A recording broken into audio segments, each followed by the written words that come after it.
आप सबका बहुत बहुत स्वागत है। आज हम फिलॉसफी की जो सीरीज हमने शुरू की है उसमें तीसरा सेशन शुरू करने वाले हैं।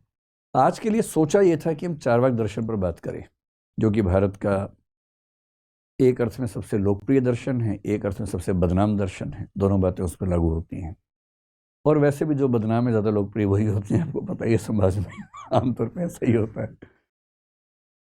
लेकिन जब मैंने आज की क्लास के लिए थोड़ी प्लानिंग की और जब मैंने सोचा कि एक ऐसा व्यक्ति जिसको फिलॉसफी में कुछ नहीं पता है अभी, उसको हम सीधे चार्वाक से शुरू करें, तो मुझे लगा कि वो जस्टिस नहीं होगा, अन्याय हो जाएगा।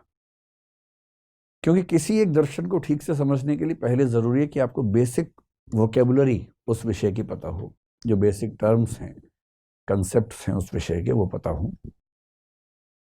तो फिर मैंने तय किया कि चार्वाक को लाएंगे, 2-4 दिन के बाद ले आएंगे, लेकिन पहले 2-4 दिन कुछ बेसिक कंसेप्ट समझें, जिन कंसेप्ट से चार्वाक अपने आप समझ में आ जाता है। चार्वाक ही क्यों, जैनिज्म भी, बुद्धिज्म भी, वेदांत भी, शंकराचार्य भी, सब उन कंसेप्ट्स की बदौलत, उन कंसेप्ट्स की मदद से समझ में आते हैं, और पश्चिम के लोग भी उनसे समझ में आ जाते हैं।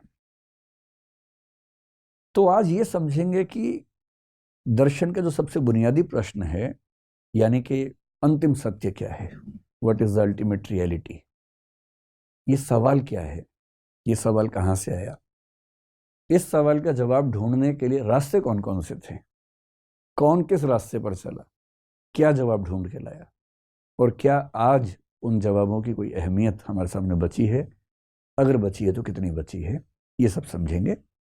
और फिर वहां से आपकी जिज्ञासाएं थोड़ी सी और बेहतर हो पाएंगी। तब हम, तो मैं एक शब्द लिखता हूं, अल्टीमेट ट्रुथ,